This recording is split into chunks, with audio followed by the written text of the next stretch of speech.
여러분 안녕히 주무셨습니까? 시장을 여는 아침 글로벌 식스 이혜림입니다.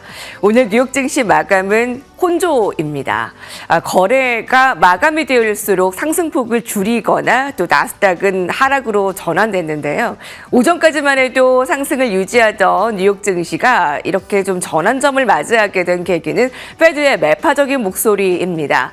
이런 금리 인상도 배제할 수 없다라는 발언이 나오자마자 상승폭을 줄이거나 좀 긴장하는 모습을 나타내는데요. 어떻게 파악을 해야 될지 오늘 글로벌 식스와 같이 분석해 보시기 바랍니다.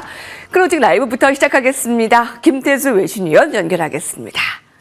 위원님 안녕하십니까? 네, 안녕하세요. 상승을 나타내던 뉴욕 증시가 좀 뒷심이 부족해 보이는데요. 네, 그렇습니다. 제가 주 초에 말씀드리기를 시장에 큰 경제적 이슈는 없는데 수요일날 닐 카시카리라는 사람이 있고 금요일날 굴스비라는 사람이 있다라고 말씀을 드렸는데 결국은 닐 카시카리가 한번 먼저 사고를 치는 이런 상황이 됐습니다. 금리 인상을 배제하지 않는다 지금 이렇게 얘기를 한 건데 장기간 동안 현재 수준의 금리를 유지할 필요가 있다 이렇게 또 얘기를 했습니다. 인플레이션이 3% 근처에서 정체되고 있기 때문에 그런 얘기를 하는 건데 이러다 보니까 이제 전체적으로 인터뷰 직후에 지수들이 상승폭을 되돌리는 이런 모습들을 보였습니다.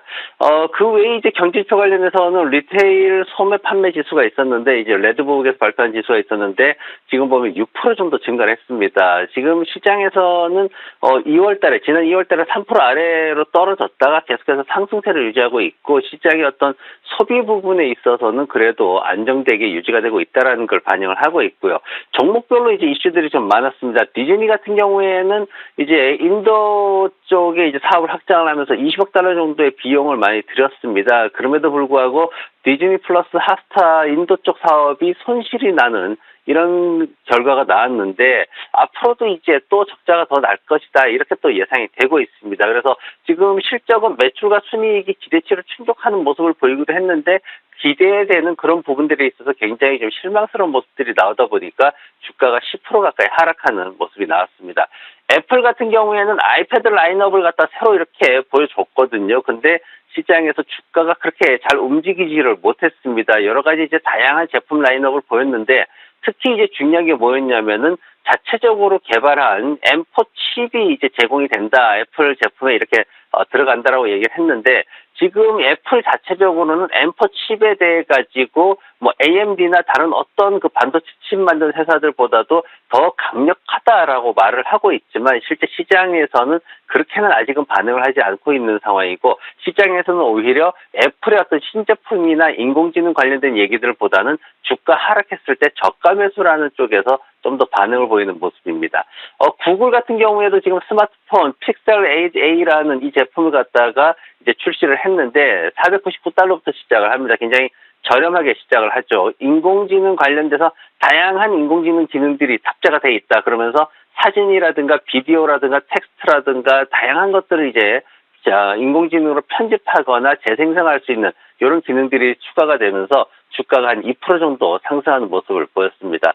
테슬라 같은 경우에는 3% 이상 하락하는 모습을 보였는데 지금 중국 쪽 판매량 사실 그다지 회복은 잘 안 되고 있죠. 거기에다가 루시드가 이제 예상보다 큰 손실을 발표를 하면서 좀 심리적으로 많이 압박을 받는 그런 모습을 보였습니다. 거기에다가 도로교통안전국에서 보면 이제 테슬라가 자율주행 관련 시스템 때문에 이제 리콜을 한 차량이 한 200만 대 정도 된다고 합니다. 근데 이것이 제대로 작동하고 있는지 이제 정부에다가 보고한 대로 똑바로 작동을 하고 있는지 그걸 다 확인하겠다 이렇게 나서면서 시장에서 좀 압박을 받는 그런 모습을 보였습니다.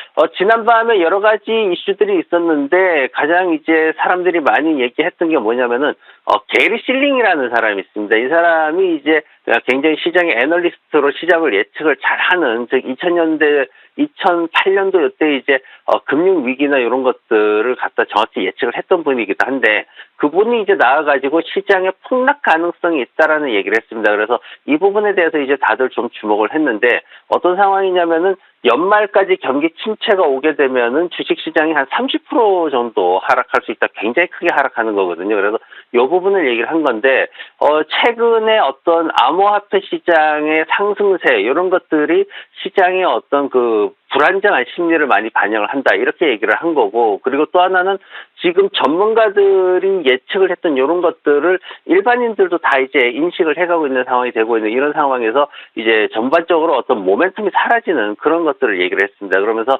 경제가 약화되면서 실업률도 한 5% 이상 치솟을 수 있다 이렇게 얘기를 했고, 최근에 대기업들이 해고를 확대하고 있는 것도 문제가 되고 있다 이렇게 얘기를 했습니다. 그래서 지금 현재 이제 다우지수가 50일 이평선 위에 올라서 있는 그런 상황이고, 볼린저 밴드 상한선에 이제 도착을 했습니다. 상당히 과도기적인데, 지금 시장에서 투자자분들이 쉽게 생각하는 거는 주식을 팔아서 현금을 보유하자라고 생각을 하실 텐데, 사실 그러기에는 또 상승에 대한 어떤 기대감도 여전히 남아있는 시장이기도 합니다. 그렇기 때문에 제가 하나 안을 드리자면은 가끔 말씀드리는 게 빅스라는 종목을 지수를 이용하라는 말씀을 드립니다. 미국 시장에서는 빅스를 가지고 전체 투자금의 5%만 투자를 하더라도 어떤 시장 상황에서도 마이너스 1% 내외에서 손실을 충분히 조정을 할 수 있기 때문에 그런 식의 전략을 좀 짜시면 좋지 않을까 그렇게 생각을 해봤습니다. 뉴욕 증시 안에서는 경고의 목소리도 오늘 좀 눈여겨봐야 되겠고요. 자, 다만 다우지수는 오늘까지 5거래일 연속 올랐습니다. S&P 500 지수도 4거래일 연속 오르고, 나스닥도 오늘 상승세를 유지하다가 막판에 이제 소폭 하락을 보였습니다. 다만 오늘 테슬라의 주가 약세도 보이고요. 업종별 종목별 희비가 엇갈렸습니다. 어떤 부분들 좀 특징 파악할 수 있을까요?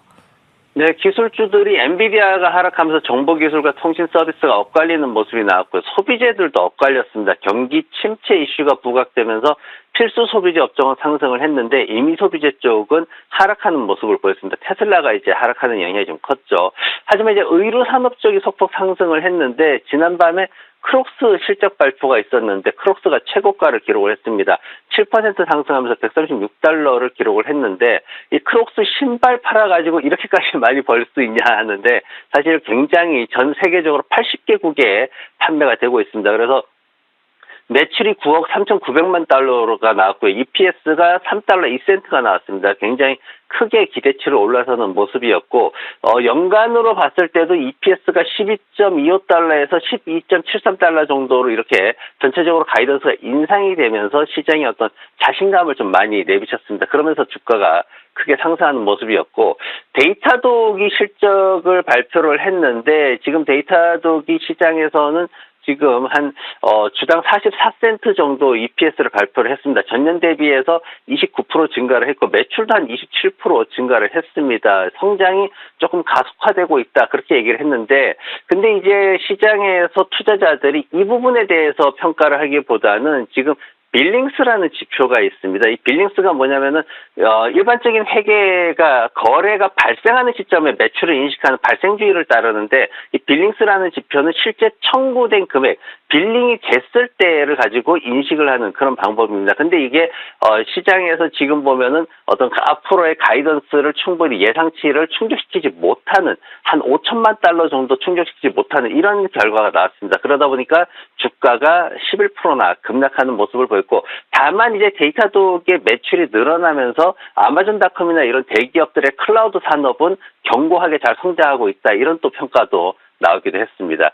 그리고 엔비디아가 이제 그 시장에서 지분이 좀 매각되는 이슈가 있었습니다. 지금 보면은 엔비디아 같은 경우에는 그 사실 $1,000 넘어갈 거다 이런 기대감이 굉장히 높은데, 이 부분이 사실 제대로 $1,000를 넘어서지 못하는 이런 상황이 계속해서 진행이 되고 있는데, 억만장자 투자자로 알려져 있는 스탠리 드라코밀러라는 분이 계십니다. 이분 같은 경우에 지금 CNBC에 나와가지고 이 주식이 약간 과대평가되어 있는 거 아니냐 이런 얘기를 했습니다. 그러면서 이제 지분을 줄였다고 얘기를 했는데, 그러다 보니까 주가가 좀 하락하는 상황이 나왔는데, 드라코밀러가 얘기를 한 게 뭐냐면은 앞으로의 어떤 미래의 어떤 기대감 이런 것들이 지금은 많이 줄었다 이렇게 얘기를 했습니다. 그래서 그러다 보니까 주가를 $1,000 위로 올리지 못하는 이런 상황들이 지속되고 있다.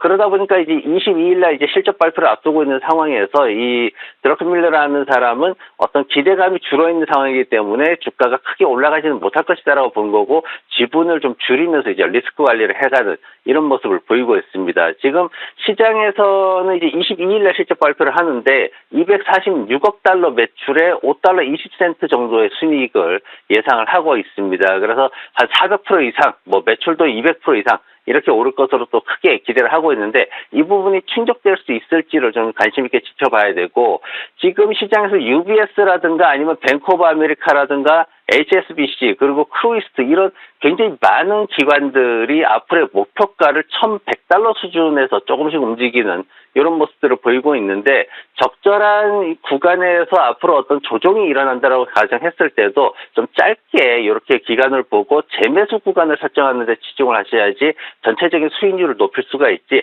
현금만 확보하겠다 하고 리스크를 넘어가겠다는 단순한 생각으로는 앞으로 좀 수익을 놓칠 수가 있기 때문에 이런 부분들을 좀 주의하시면 좋을 것 같습니다.